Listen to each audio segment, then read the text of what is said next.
everybody, and welcome back to Writing the Rapids, the show where I, Joe Bielecki, talk to writers about writing, and very often those writers have been recommended to me by writers who have previously been on the show. Unless, of course, they themselves have already previously been on the show and they've written something new, then it's a Rejoinder episode, which is what this is. Ava Hofmann returns to talk about her new book, Love Poems, Smallness Studies. It's out from Inside the Castle. Ava Hofmann is a poet and writer currently living and working in Baton Rouge, Louisiana. A visual poet, her experimental and multimodal work concerns itself with trans queer history, Marxism, and the frustrated desire inherent to encounters with the literary archive. This episode was recorded as part of a live stream, the first annual Writing the Rapids live stream, and I have a special co-host for this one. Persephone Erin Hudson is a horror/weird fiction writer, performer, and deer in headlights with an impact kink. She's the author of Two Dead Horses Beating Each Other Off Forever, Bird Brains Puts the Dog to Sleep and Other Memories, and Dearly Beloved, all of which can be found for free on Gumroad and on itch.io in the near future. It is currently working on the grind horror folktale Do Not Fuck with the Old Bitch Who Nurses the Rabbit, completing Hard Times at the Prostate Crater, and finding hope as the dying empire of Atlantis sinks into the sea and tries to take us all with it. If you would like to help support the show so that we can get to a second annual Writing the Rapids birthday stream, you can support us on patreon.com/noisemakerjoe. You could throw a one-time donation over at paypal.me/noisemakerjoe, or you could buy my book. It's called Tired, and it's available on Amazon. Now, without further ado, let's get into our conversation with Ava.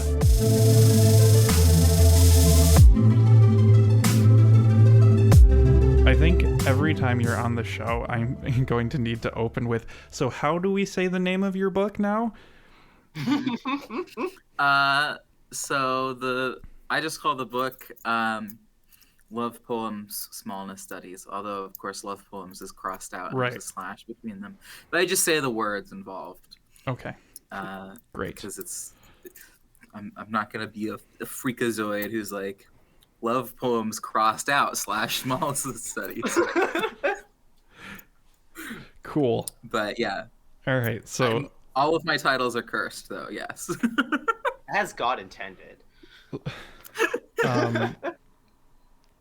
This is the second book I've read this year that has instructions in it, which again, super wild. 2 is not a huge number, but considering neither of these 2 books are puzzle books or Sudoku or anything like that, the fact that I've read 2 books this year that have instructions in them is just bonkers to me.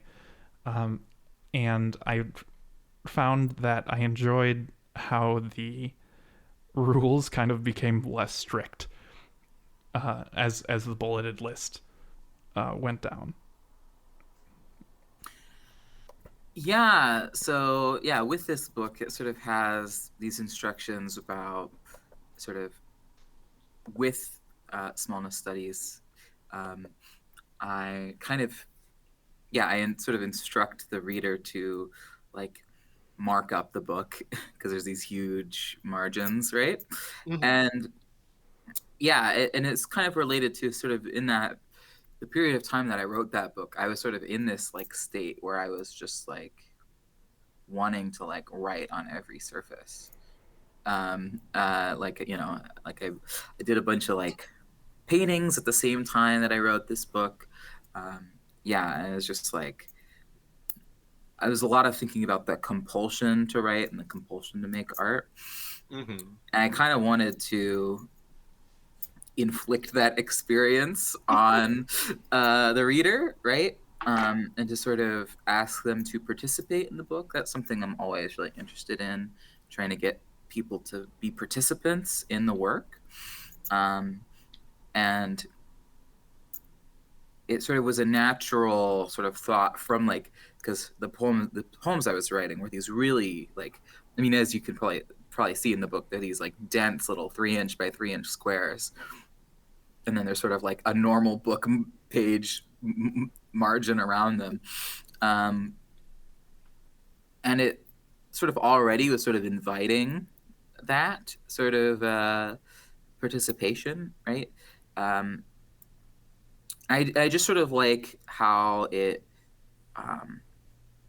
asks people to, I don't know, get over like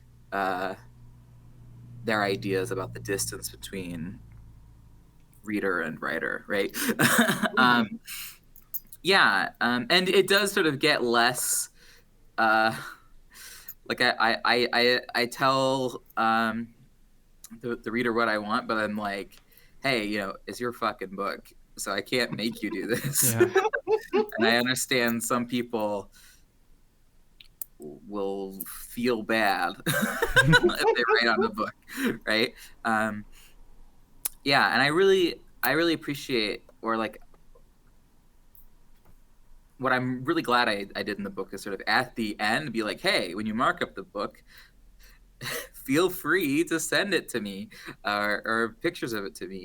And I give my actual email address in the book. And I think that is great. It's great to have that email address attached to this book. It's the perfect combination. This is the book where I threaten several billionaires. Yes. Yeah. There's plausible deniability. The words on the page are mixed up and arranged in such a way that I think in a court of law you could say there's reasonable evidence to conclude that that's not necessarily what the book is saying. Your Honor. It's like, I don't intend the book to be read or interpreted in any sort of semantic way. You're just supposed to read each word isolated, and there's no connections between them. Right. And that's how most reasonable people read books, right? Like, it's just like word after word, but there's no connection. It's just like... Yeah, that's how people actually read books. That's how I read them anyway. Oh, same. The instructions bit is interesting to me. I was thinking the other day about like certain anti-novels where they like tell you to rip pages out of the book, and certain Inside the Castle texts where the words go into the gutter such that if I wanted to read the book, I'd have to destroy it, right? Like if I wanted to read every single word in here, I'd have to tear the book apart, and then I might be out of luck and the pages are glued together in a way that just destroys the words anyway. And I was thinking about like, what would it take for me to actually participate in a book like that? Because obviously I read the book digitally, but will eventually have a physical copy of it. And like, will I write over it? Will I give it to my child who will be born in a few months and just like, as soon as I can grab a pen, just be like, here you go. Here's Ava's book. I need you to annotate this for me. Please don't read some of these words, or at least don't use them in school eventually, because you will be kicked out. But, go for it, champ. And like, I actually don't know like what it would take for me to do more than put post-it notes in a book. Like, I don't know. It makes me very uncomfortable. It's not how I like to read. I don't like to annotate while I read. I have a hard time doing it. Even on stuff that I print out. Like, I'm reading a thing now that like has me writing on it and it feels bad. But I also like need to keep my thoughts straight on it. And I don't know. Participation is one thing, but like actively putting your hands in the clay and churning it around is another thing. Mm-hmm.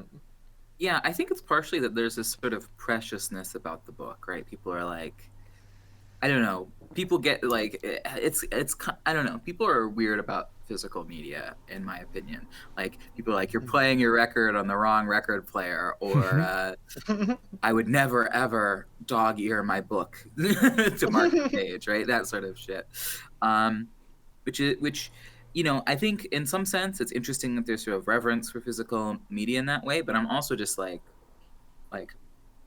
some of the most precious and interesting preserved historical texts were like just like thrown like in, like, were used as a chopping board. We've talked about this previously, but we're just like used as absolute like for garbage reasons, right? And I'm kind of interested in sort of physical objects sort of being living things that transform over time. I think our idea of the book is like a single stable thing is trying to deny the fact that the meaning of the text sort of is changing even as it is existing, right? So I mean, we're asking like with your participation with it, I mean, you don't even have to, you know, you don't. It doesn't even have to be annotating the book, right? Like one of the things I recommend is just use the margins to test whether or not your pens are working, right? And maybe that will bother you too. But just this point that like a book is like a bunch of sheets of paper, right? I don't know. I feel it's like, I don't know. You have all these sheets of paper now. You should use them for something instead of letting them sit pristine after you're done. You know, I don't know. Maybe this is a weird me thing. It's also, I want to say that it's also explicitly an invitation for other people to remix the work or to do their own work with it, right? I think I outright say, yeah, you can, if you make a piece of art with this using a page from the book or doing this, the book is public domain, right? Right. So, or not like it's like some kind of Creative Commons license. I don't know, but I'm not. Yeah, as long as you just tell me about it, I'll be chill. Yeah, so it's definitely, I understand it's not for everyone. My partner is one of those people who would never ever do what I instruct people to do in the book, which is why I sort of say just the fact that it's sort of existing with you as a material object, that itself is a kind of writing. And I just at least want you to be sort of aware of that dynamic when you're reading the book. Because a lot of the book is about art making in a way. Yeah. Yeah. One of the things about you that I noticed and have been kind of looking for when I first became aware of your work was that you describe your work, among other things, as Marxist. And I got, the frustration with capitalism and the fact that like most of these pages say that they're like sponsored at some point. and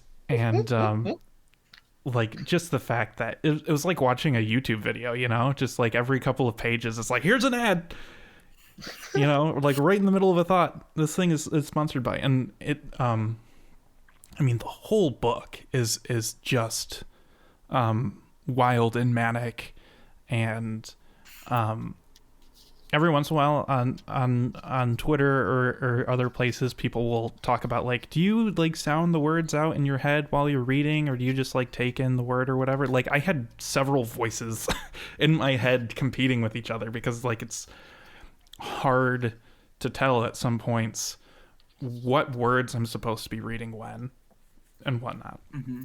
And I mean, it's a little English high school class to be like, and that's what living in the information age is like. But it's also not that. Yeah. So yeah, the advertising thing, it that did come about because where I was kind of thinking about. Yeah, I was kind of very different era. I was thinking about these things. I was thinking about, geez, what if like poetry and art started using sort of the exploitative business practices that other popular media do. This is before I knew about NFTs. Simpler time. So something I was like thinking about is that it would be so cool and also cursed, which apparently all I'm trying to do is make really cursed shit. But I thought it would be really interesting to have like a poem interrupted by an advertisement, right? And doing that a lot, right? I mean, there's explicitly like a lot of YouTube imagery in like you comparing it to a YouTube video is accurate, right? Mm-hmm. I think I even include like the old like video loading Yeah. wheel as an image. It's also the like dislike bar at one point. Yeah, and there's definitely this dynamic. It is sort of about information age, you know, quote unquote, right? And I think it's sort of it is kind of about how, you know, the internet is this weird big interactive nightmare text, right? And that which itself is sort of interactive, right?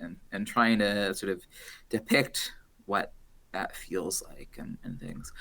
I think it's also there's sort of a connection with sometimes with sort of the world and like the way the world is talking to you, right? It like I mean, and especially I think a lot of the time in my head, right, when I think about something that I'm doing or a way that I'm presenting myself or behaving, right, at the same time I'm like thinking about like 2 or 3 different perspectives that's like someone that is not me would sort of think about that. Oftentimes they're negative ones because I have a bunch of maladaptive thought patterns, but you know, things like you know, this sort of continual like judging, interrupting, rewriting. Also probably reflective of the really hardcore attention deficit disorder I have that I got diagnosed for a year after. Oh. So there's a little bit of that too. I think a lot of that whole book was sort of written in a very strange period of sort of mental and physical disturbance, right? I also had this thing where like I had like this like nerve pain, right, for like the 3 months I was writing the book, and then it eventually went away. And I don't really know why it came about and why it went away. I have theories, but it's just like randomly, it was sort of this mentally and physically draining experience, right? It was just like I was like, am I going to be like this forever? Am I dying? You know, it is very nervous system is very strange.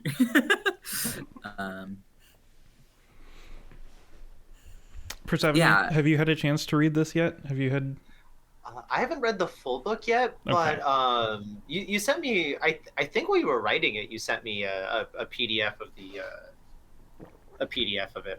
I think it was Smallness Studies and Love Poems, and I really loved it. Like, I mean, I'm not sure if you know this or not, but I have your the tapestry, the Glory to Sodom.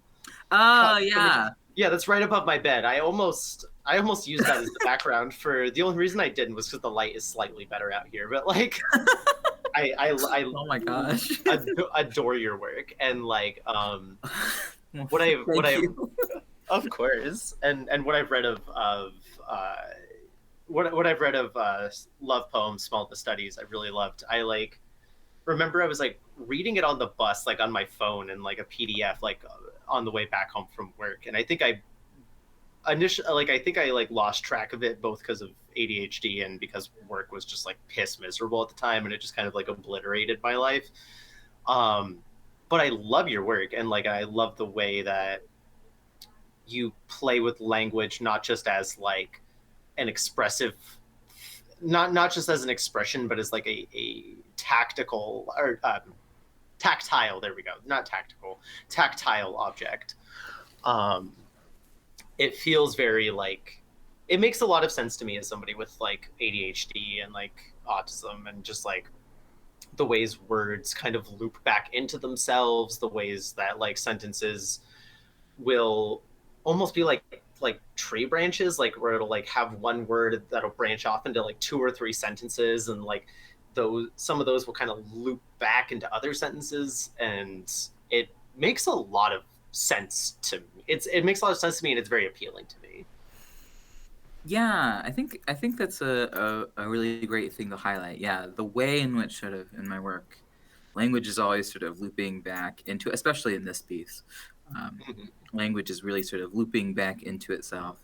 There's a lot of like dividing and recombining and things that are sort of happening in that book, right? And sort of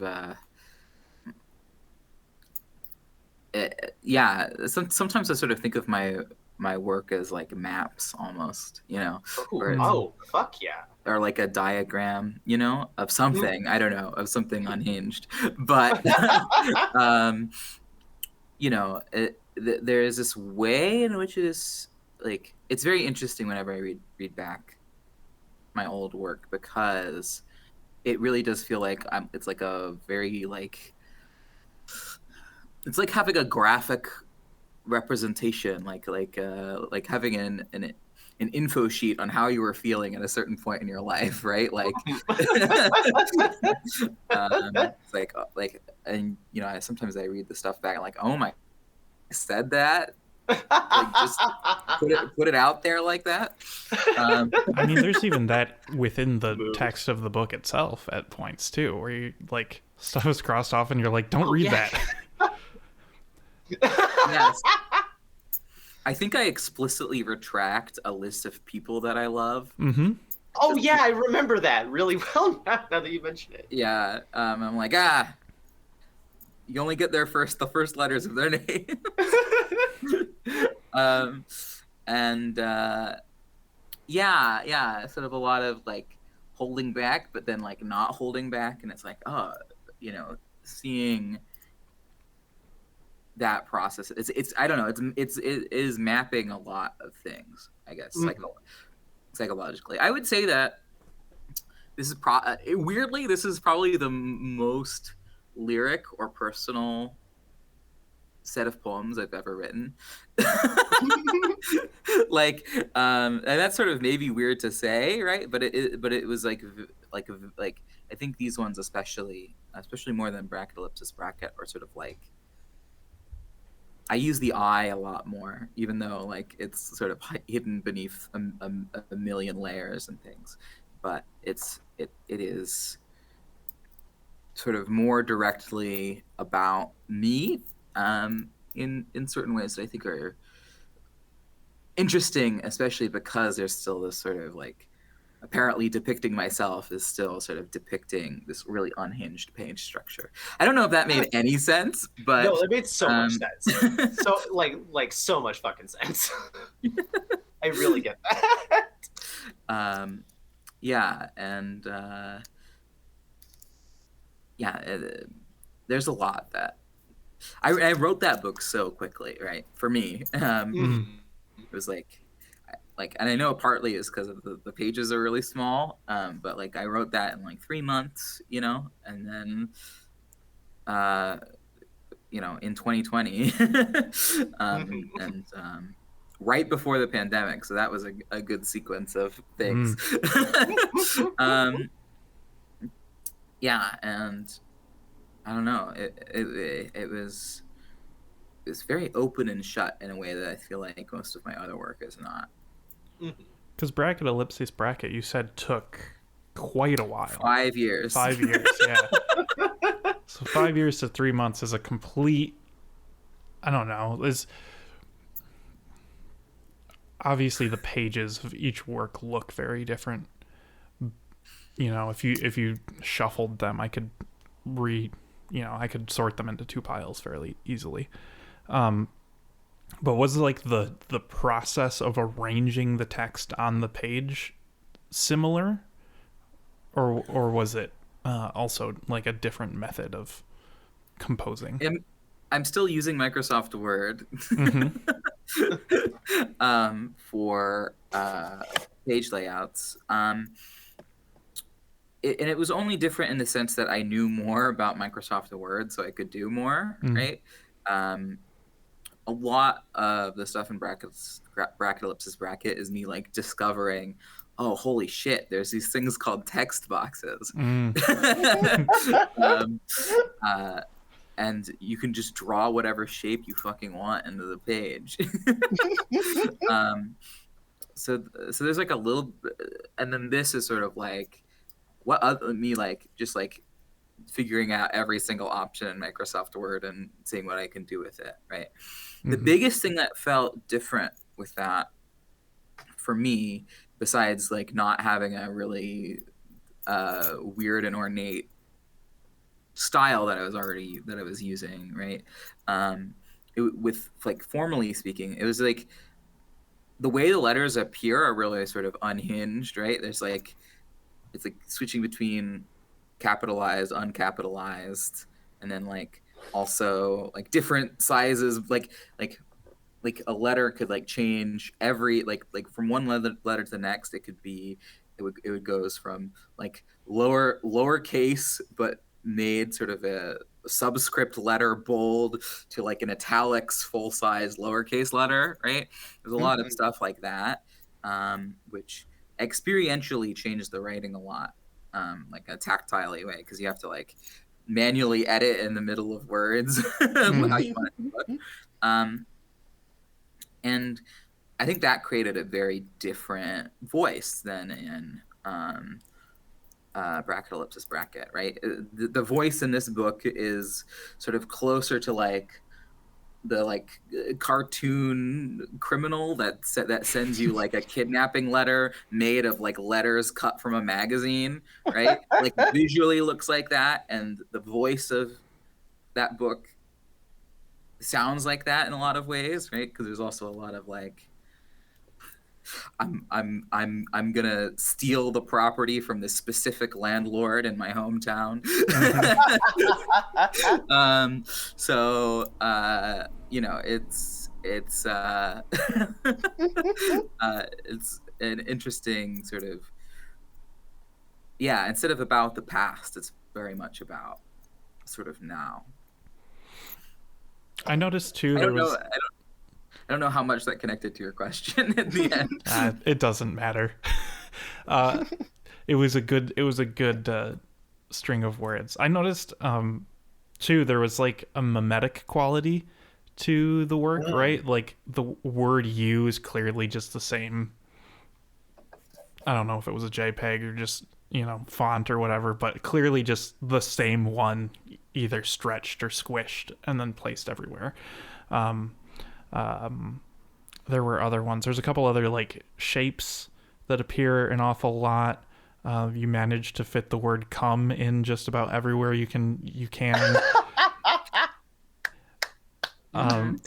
So did you like go into it with like, I don't know, tropes or themes or you know, that specific idea that like I want to make sure that I hammer in the "you" a lot?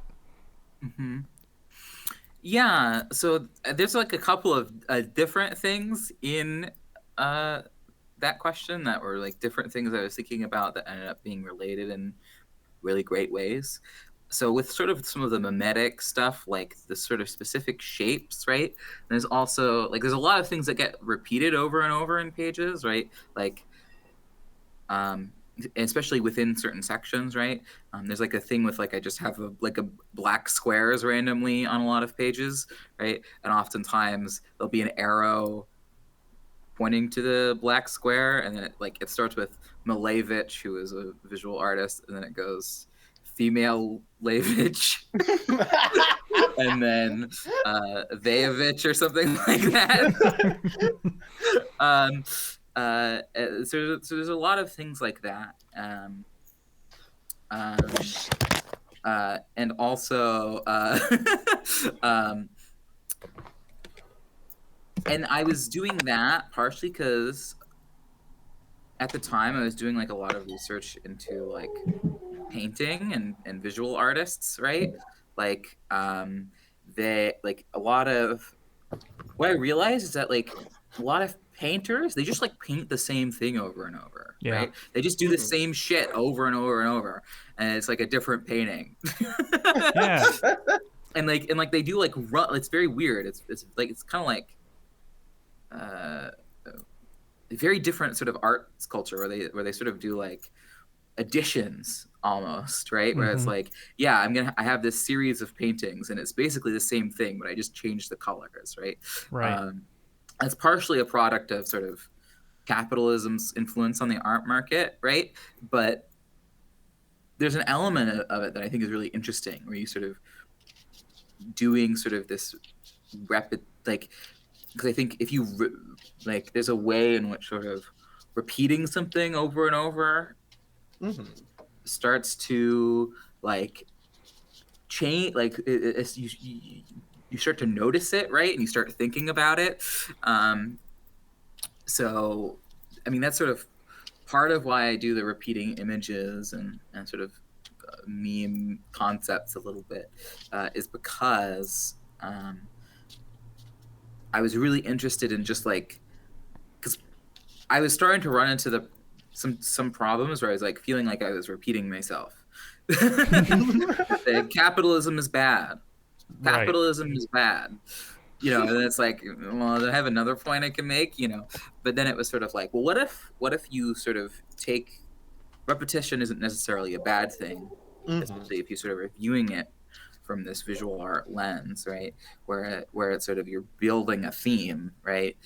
So I was playing with that a lot in the poems. Much of I mean, explicitly and implicitly, that book is really influenced by me sort of looking at what painters were doing. Like, I say stuff like Sisyphi, Sia Twombly, or whatever. Right? And there's a lot of that shit. And it's this, and then with the you specifically, right? It was partially that, right? But it was also partially, I wanted sort of the you, I wanted the reader to feel a distance from the you, right? Like, am I the you? Who is the you here? Why is the you an icon of a you, right? What is that? What is going on there, right? And that's sort of maybe a weird recurring theme in the work that I do nowadays, is that like the you, like, I just do like weird things where I say, where the second person and the first person pronoun, there's like a lot of like fucking with what they even do or mean, right? I sometimes I write things like you're me, right? Right? Or and that's something I've been doing a lot in the poem, because I think it's interesting, because it's sort of getting at like the you I'm like talking about is like not, it's simultaneously me and also the reader, and also sort of a you that is existing outside of any sort of those reference points, and is more about the world, right? Like, because a lot of the you is like about the you appears a lot, specifically in like the iconography. The you as iconography is sort of appears sort of alongside with thinking a lot about transphobia. There's a lot of thinking about transphobia in that book. And you know, sometimes, you know, even sort of pseudo manifestos, even.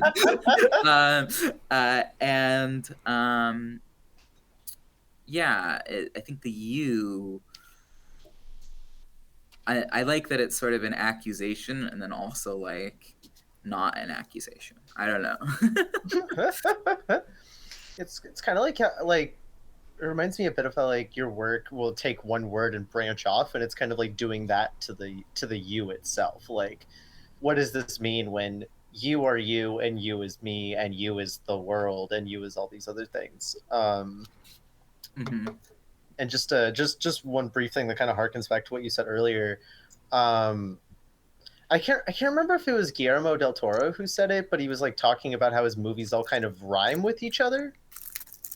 And that what you were saying really made me think of that, like the ways in which, like, because I also operate very similarly, like works kind of repeat, but they are often like repeating and rhyming with each other and like building meaning over time as well as the meaning they already like have in the like present, whatever that means.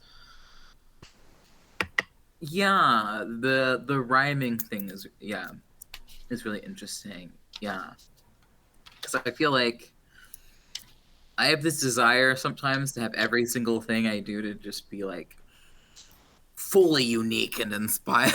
Oh yeah, You know. yeah. And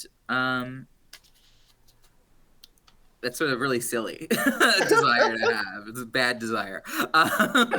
No. And just sort of like actually sort of accepting that I have things that I repeat, right? And being like, actually, the my repetitiousness is maybe part of the value of what I'm doing in some ways, right? Like, because that's like a thing in my real life, right? I have an issue sometimes with just repeating terrible stock phrases or like words. Like my partner will get really exasperated because I ask them a bunch of nonsensical questions and they're all the same nonsensical questions. I'm like, what would you do if I was a worm? I've said that like probably 200 times to my partner. God bless. So it's like, well, you know, the repetition of language seems to be just something I'm doing. So why don't I do it? Stop, I don't know, pretending not to have whatever mental bullshit is going on with me. Like it's hard not to, right? Because like under capitalism, like as you mentioned earlier, like there's this pressure that each thing has to be this like special, unique thing, but like almost nothing is. Like, I mean, on top of the fact that, you know, there's no original ideas TM, but like everything, nothing exists in a vacuum. Like not rhetorically, not symbolically, not like in terms of imagery, not in terms of like our day-to-day lives. Like the stock phrases thing, I do the same shit to my fiance constantly. We end up getting into bits where we're just like saying really nice loving things but like aggressively, like I love you faggot, like, like yeah, you want to take this outside, you want to say that to my fucking face with your lips, like, anyway, sorry.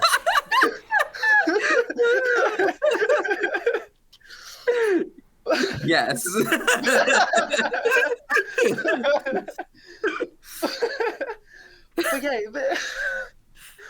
But yeah, absolutely though, that like intense pressure to like be doing something like particular, like to do something unique with a capital U, which is very funny to me because I think the work that you do is so unique. I don't think there's anybody doing work like you do. I've never seen anyone do the things that you do with words on a page, and it's like constantly inspiring.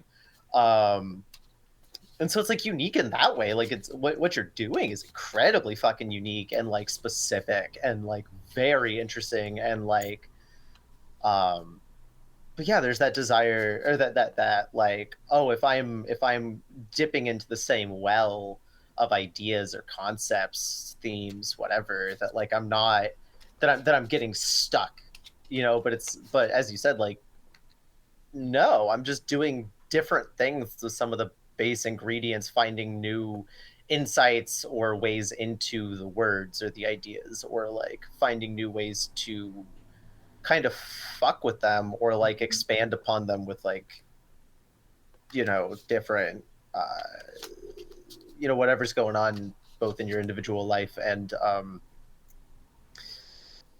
the world. I mean, Yeah, And or even just like repeating it word for word does some Yeah. shit, right?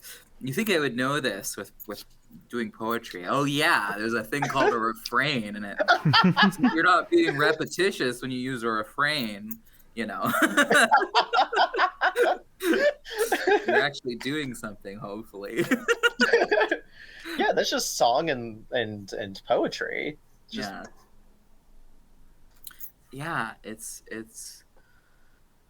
so funny. There's all these little mental traps with writing, right? Where you're like constantly fighting yourself. Maybe this is just me, but you're constantly fighting your self-esteem. You know? Oh yeah. And sometimes you lose really hard, and sometimes you win big, right? But you know, it's you know,